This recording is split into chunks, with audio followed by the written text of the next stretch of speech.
Hello everyone, you all are most heartly welcome to the official YouTube channel of Sant Kabir विद्यापीठ। और ये बहुत खुशी की बात है कि आप हमें देख पा रहे हैं संत कबीर विद्यापीठ के ऑफिशियल यूट्यूब चैनल पर।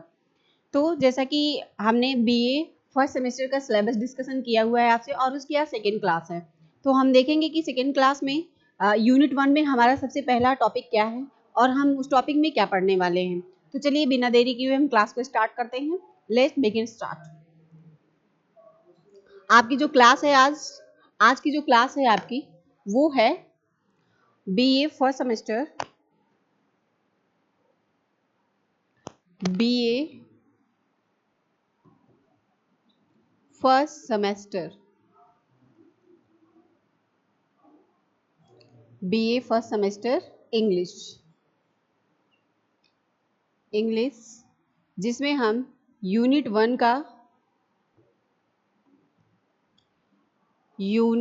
का पहला टॉपिक देख रहे हैं, जिसका नाम है इंडियन रेजिडेंस, जिसको हम कहते हैं भारतीय पुनर्जागरण, जिसको हम भारतीय पुनर्जागरण के नाम से जानते हैं।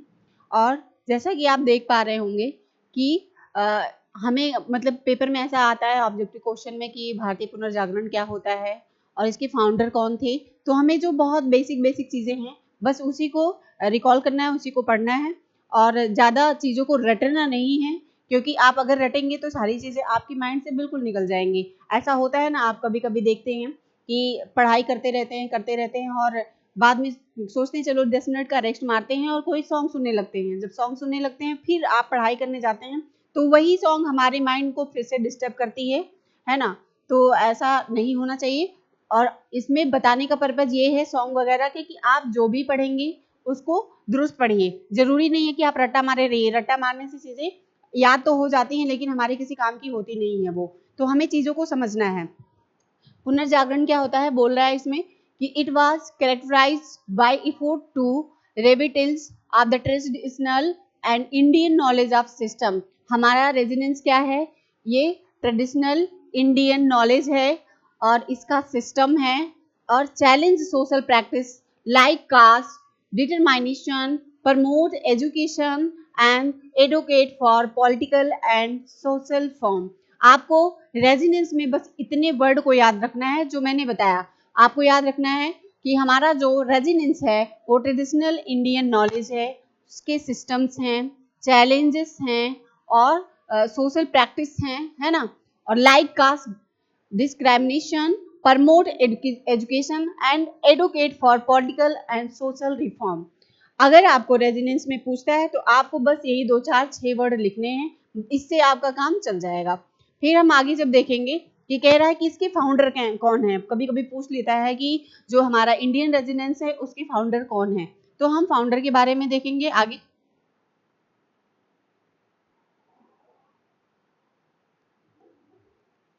जब हम फाउंडर को देखते हैं तो हम देखेंगे कि founder of residence in India, हमारे भारतीय पुनर्जागरण के जो फाउंडर थे वो कौन थे। वो थे राम मोहन राय, है ना। ये हैं राम मोहन राय, जिनका नाम हम लिखेंगे। ये हमारे क्या थे, इंडियन रेजिडेंस इन इंडिया के फाउंडर थे। और 22 मई 1772 में इन्होंने क्या किया था, इसका फाउंडर का नेम स्थापित किया था। इनको रेजिडेंस फादर ऑफ भी कहा जाता है, इनको फादर ऑफ इंडियन रेजिडेंस भी कहा जाता है। ऐसा पूछा जाएगा कि फाउंडर कौन है ना। दो ही क्वेश्चन दो तरीके से पूछेगा कि रेजिडेंस के फाउंडर कौन है, तब भी आप राम मोहन राय को ही बताएंगे, राम मोहन रॉय का नाम बताएंगे। और फिर से इसमें एक क्वेश्चन और बना के थोड़ा सा पूछ लेता है कि फादर ऑफ इंडियन रेजिडेंस कौन है या कौन थे। तो आप क्या बताएंगे कि फादर ऑफ रेजिडेंस हमारे कौन थे, इंडियन रेजिडेंस, ये भी राम मोहन रॉय ही थे। इनका हम क्या नाम लेंगे कि मिस्टर राम मोहन रॉय। तो फाउंडर में हमारे 2 टाइप्स के क्वेश्चन पूछते हैं, जिसमें पूछेगा कि फाउंडर, है ना। तो हुई फाउंडर में हम बता देंगे राम मोहन राय को। फिर पूछेगा कि फादर ऑफ, जहां ये आप देख पा रहे हैं कि फादर ऑफ इंडियन रेजिडेंस, है ना, तो भी हम बताएंगे कि राम मोहन रॉय। और इसमें आगे बोल रहा है कि was an Indian reformer and right who was one of the founder of the Brahmo सभा इन क्या है 1828। इन्होंने ब्रह्म सभा का 1828 में प्रतिपादन किया था, है ना, स्थापित किया था। द प्रेस्यूशियर ऑफ द ब्राह्मो समाज, यानी कि ब्रह्म समाज जो था उसका social religious reform movement in the Indian सब कॉन्सेंट में इन्होंने अपना योगदान दिया था। फिर आगे हम देखेंगे कि हु कॉल्ड, बोल रहा है कि who called is the father of the residence. अभी हमने आपको बताया, अगर याद होगा आपको, कि फादर ऑफ इंडियन रेजिडेंस किसे कहते हैं, फाउंडर ऑफ इंडियन रेजिडेंस किसे कहते हैं। हमारा दोनों का आंसर क्या निकल के आया कि राम मोहन राय। हमने क्या बताया आपको कि जब फाउंडर ऑफ इंडियन रेजिडेंस पूछेगा, इंडियन रेजिडेंस, तब भी हमारा राम मोहन राय को हम बताएंगे, राम मोहन राय को बताएंगे। और सेकंड में हमने क्या देखा था कि सेकंड में भी पूछा था कि फादर ऑफ इंडियन रेजिडेंस, तब भी हम बताएंगे राम मोहन राय जी को, है ना। अब फिर वही क्वेश्चन कह रहा है कि who is called the father of Indian residence. वही चीज है कि राम जो है राजा राम मोहन राय, हमारे राजा राम मोहन राय जी जो हैं वो हमारे भारत के पुनर्जागरण के क्या कहलाते हैं, पितामह कहलाते हैं। widely regarded as the father of Indian resonance, a non-conformist of any traditional आप जानते हैं जो हमारी भारतीय संस्कृति होती है।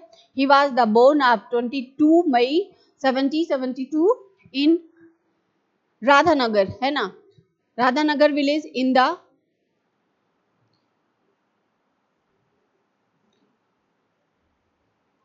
Murshidabad district of the West Bengal. इनकी जो बॉर्न हुई थी, जो हमारे राजा राम मोहन राय हैं, इनकी जो बॉर्न हुई थी, इनकी जब जन्म हुई थी तो कौन से सन में हुई थी, हम याद रखेंगे कि 1772 को हुआ था। कौन सा विलेज था, तो हम बताएंगे कि राधानगर था, है ना, राधानगर विलेज था, इसको आप याद रखेंगे। और कौन सा डिस्ट्रिक्ट था, तो हम बताएंगे कि मुर्शिदाबाद हमारा डिस्ट्रिक्ट था, है ना। फिर और ये कहाँ के रहने वाले थे, वेस्ट बंगाल के रहने वाले थे।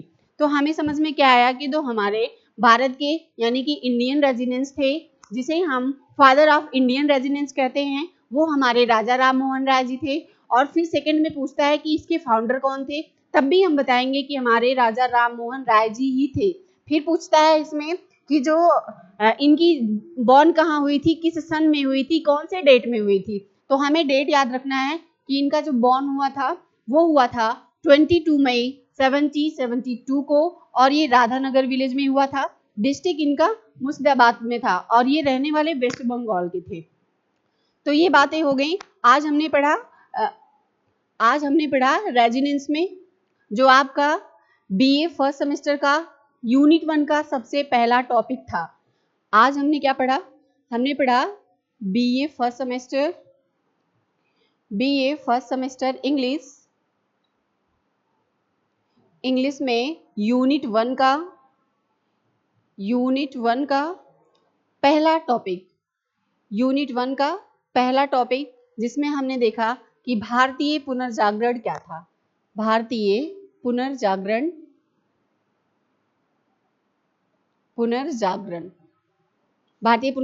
में हमने देखा कि फादर ऑफ कौन थे, फिर फाउंडर ऑफ कौन थे, और मिस्टर राजा राम मोहन राय जो थे उनका बर्थ कब हुआ था। अब अगली क्लास में हम देखेंगे कि श्री अरबिंदो क्या थे, श्री अरबिंदो का कंट्रीब्यूशन इंग्लिश में क्या था, और उनकी बोर्न कहाँ हुई थी, बोर्न के बाद फिर उनकी डेथ कहाँ हुई थी, उन्होंने अपनी एजुकेशन कहाँ से की थी, और अपनी लाइफ में क्या क्या वर्क किए थे।